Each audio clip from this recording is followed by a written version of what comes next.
Welcome to the Deep Dive. We're all about technology today. Sounds exciting. It is. And, to guide us, we've got Lee Berries on technology. Yeah. But this isn't like, your typical how-to tech manual or something. Right. It's way more interesting. It's like all these notes, Yeah. from Berries' personal thoughts about tech over decades. Oh, wow. So it's kind of like we're getting a glimpse inside his head, Yeah. seeing how his thinking about technology has changed over time. Exactly. And one of the first things that really jumped out at me was entry 2532. Okay. Where Barry says, every new technology makes us both more intelligent and more stupid. I mean, isn't that the truth? Oh, absolutely. Right. I mean, just think about it. We've got so much information at our fingertips now, right? We can connect with anyone, anywhere, learn practically anything online. Yeah. But, on the flip side, technology can also make us, kind of lazy. We get distracted easily. Totally. And we rely on those quick fixes instead of really thinking things through. It's true. It's like we've traded, deep thinking for just skimming the surface. Remember back in the day when you had to memorize phone numbers? Oh, yeah. Now we just rely on our contacts list. I mean, is that really making us smarter or just more forgetful? That's a good point. It's like we're offloading our brains onto our devices. Mm. And we've kind of gotten used to that trade-off, haven't we? I think so, yeah. Like, back in 2001, Barry was writing about how computers were making life more complicated than it needed to be. Oh, yeah. Entry 0649. Remember those days? Dial-up internet, waiting forever for a page to load. And the software was so clunky. So clunky. But, what's fascinating is that Barry also pointed out how we've come to accept things like, network latency as just like part of life. Right. It's like we're so hooked on the convenience that we've just become numb to the little annoyances. Right. It makes you think, doesn't it? Like, is all this new technology really progress? Or are we just constantly chasing the next shiny thing? Right. Without thinking about what it's really doing to us in the long run. Exactly. And Barry even asks that, directly in entry 2434. He does. And that leads us to another really interesting theme in the book. How the internet itself has evolved, Yeah.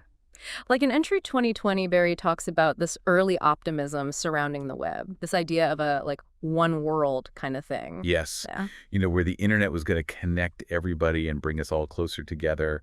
Global collaboration. That was the dream. Yeah. It was almost like this utopian vision, right? This platform where information would flow freely and everyone would have a voice. Exactly. But, I don't know, cut to today and things feel like a little less rosy, don't they? Right. Even Barry describes the internet as an overgrazed dust bowl in entry 0743. Kind of a stark contrast to that, early green pasture image. Wow, that's a powerful image. It really does feel like we've lost some of that initial optimism. Yeah, for sure. And I think part of it is, all those unintended consequences that came along with it. Like, we were so focused on the potential benefits that we didn't really stop to think about, what could go wrong? Yeah. Like with social media, it was supposed to connect us, right? Yeah. But it often feels like it's actually pushing us further apart. It does, doesn't it? Yeah. And, there's this really interesting point Barry makes in entry 2133 about how social media might actually be discouraging truly cutting-edge art. Oh, how so? Well, he argues that social media favors engagement over substance. Okay, I can see that. So, if you're an artist, you're constantly being told to get more likes, shares, followers, all that. And it creates this pressure to produce content that's, easily digestible, appeals to the masses. Rather than taking risks and, really pushing the boundaries. So it's like instead of challenging the status quo, we're just reinforcing it. Yeah, in a way. It's almost like we're more concerned with, curating our online personas than we are with expressing ourselves authentically. Like Barry notes in entry 1716. Wow, it's true. We're all performing for this invisible audience, constantly seeking validation through likes and comments. It's like it's changed the way we interact with the world.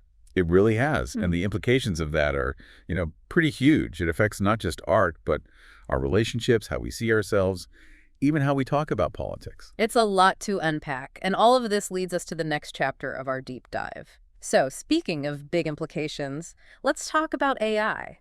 Barry really doesn't hold back when it comes to artificial intelligence, does he? No, not at all. Yeah. I mean, he even compares AI to nuclear weapons in entry 1430. That's pretty intense. It is. He talks about how AI has this potential for incredible progress, changing the world in amazing ways, but also for complete destruction. Yeah, just like with nuclear weapons. And it's not just Barry who's concerned about this, right? Yeah. He even quotes Elon Musk. Oh, right. Entry 0768, where Musk compares developing AI to, like, summoning the demon. Yeah. If even Elon Musk is worried, that's definitely a red flag. Right. And Musk's on the cutting edge of AI development, so it's not like he's just some outsider looking in. Mm. It makes you think twice about the whole thing. It does. It's like we're fascinated by the possibilities, like self-driving cars and, personalized medicine, all these things AI could help us achieve.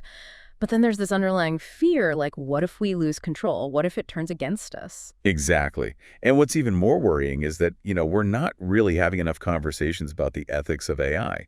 Like, Barry asks in entry 1509, why isn't there more discussion about developing ethical AI? Yeah.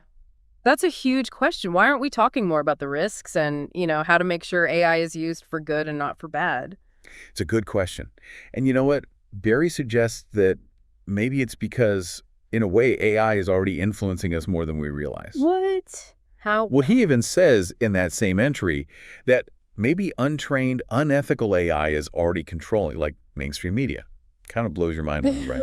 It does. So, like, even if we're not talking about it, it's already happening? Yeah. That's a little scary. Yeah. And then he takes it even further in entry 2940. He just straight up says, AI is a race to the elimination of the human race. I mean, Whoa, okay, hold on. Is he really saying that AI could, like, make humans extinct? well, he's definitely not ruling it out. I mean, think about it. AI has the potential to become way smarter than humans, right? To learn and adapt and evolve so much faster than we can. It's not totally crazy to think it could get out of control. Okay, I got to admit, this is starting to freak me out a little bit. All this talk about the good and bad of AI, it's like we're opening Pandora's box and we don't know what's going to fly out. I know, right? It's a lot to process. But I think Barry offers a little bit of hope in entry 2999. He says, if you have your own algorithms, you don't need artificial ones. So, like, it's about developing our own critical thinking skills, our own ethical frameworks, so we're not just blindly following whatever the AI tells us to do. Yeah. Okay, yeah, I like that. It's about empowering ourselves, right? To be more than just passive consumers of technology. Exactly. It's about remembering that technology is a tool. It's not our master. We have the power to choose how we use it and how we develop it. We're still in the driver's seat. That's good to hear, because sometimes it feels like technology is moving so fast, it's impossible to keep up, let alone, stay ahead of it. How are we supposed to anticipate the consequences when everything's changing so quickly? Right. Well, there's this great quote in entry 2134. Barry says, technology should be quixotic, especially in the beginning. So it's about embracing the unknown, about experimenting and thinking outside the box. It's okay to not have all the answers yet. So instead of being afraid of what we don't know, we should be, like, excited about it, about the potential for discovery and innovation. Yeah, exactly. It's about finding that balance, between being cautious and being curious. Makes sense. So we've talked about how the internet's changed, about the promises and perils of AI, about why it's so important to think critically about technology. What else does Barry have to say about all this? Yeah, it's like we've just dipped our toes into this huge ocean of tech. But, there's so much more to explore. So what other insights does Barry offer about, like, navigating this complex world? Well, one thing that really stood out to me is how Barry's always pushing us to question our assumptions about technology. He doesn't give us easy answers or, like, a step-by-step guide or anything. It's more about, like, encouraging us to really think critically and have these thoughtful discussions about it all. Yeah, he definitely makes you think. Like in entry 1538, he just comes out and says, technology is not progress per se. I mean, that's kind of a radical statement, right? Especially in society that's, like, obsessed with the latest and greatest tech. Right. We just assume that more technology automatically equals a better world. Yeah. But Barry's making a stop and consider, is that really true? Like, are our lives actually better because of all this tech?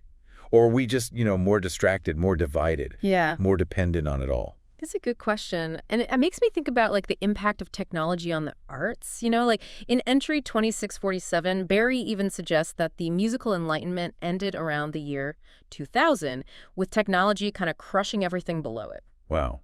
Is he saying that technology, like, killed creativity, led to a decline in artistic expression? Well, he doesn't say that directly, but I think he's pointing to this idea that, like, the constant push for newer, faster, better tech can sometimes overshadow the value of what came before it. Yeah, like we're so busy chasing the next big thing that we forget to appreciate, the artistry and the craftsmanship of the past. Exactly. And maybe that's why, like Barry says in entry 2549, eventually everything is dumbed down. Like in this pursuit of the new, we lose something essential. It's like we're sacrificing quality for quantity. Yeah. And maybe even like losing that sense of wonder and exploration. Yeah, that willingness to push boundaries and try new things. But, even though Barry's pointing out all these potential downsides, he also seems to believe that we have a choice in how we engage with technology. Remember entry 2130? Yeah. He says it's important to keep making tools. They might come in handy for ways you didn't intend. So it's not about rejecting technology altogether. It's more about being, like, mindful and intentional about how we use it. Right. Like remembering that technology is a tool, and like any tool, it can be used for good or bad. It's all about the intentions of the user. Yeah, that makes sense. It's like we have the power to shape technology. It's not just this, like, force acting on us. We can choose how it fits into our lives. Exactly. And part of that is recognizing that, technology has its limits. Like in entry 1788, Barry says, AI, like most tools, has a specific and limited use. We can't expect it to solve all our problems or, make us perfectly happy or whatever. Right. It's easy to get caught up in the hype and think that AI is this, like, magic solution to everything. Yeah. But it's not. It's just another tool, even if it is a very powerful one. And we also can't fall into this trap of thinking that, like, technology controls our destiny. In entry 3024, Barry says, humanity's biggest failure with technology is that we let it take us over. Wow. That's a really powerful statement. It's a reminder that we still have a choice, We do. We can choose to shape the future of technology. It's Yeah. not, like, predetermined or anything. We have decisions to make, responsibilities. Absolutely. We can't just sit back and be passive observers, Yeah. We need to be actively involved in shaping technology so it benefits everyone. So, like, if we were to boil all this down to one key takeaway for our listeners, what would it be? I think it would be this. Engage with technology critically, thoughtfully, intentionally. Okay. Don't be afraid to ask the hard questions, to challenge assumptions, and to really think about the long-term consequences of all this. Yeah. It's about remembering that technology is this, like, double-edged sword. It can do amazing things, but it can also be harmful. And the choices we make, individually and as a society, those choices really matter. They do.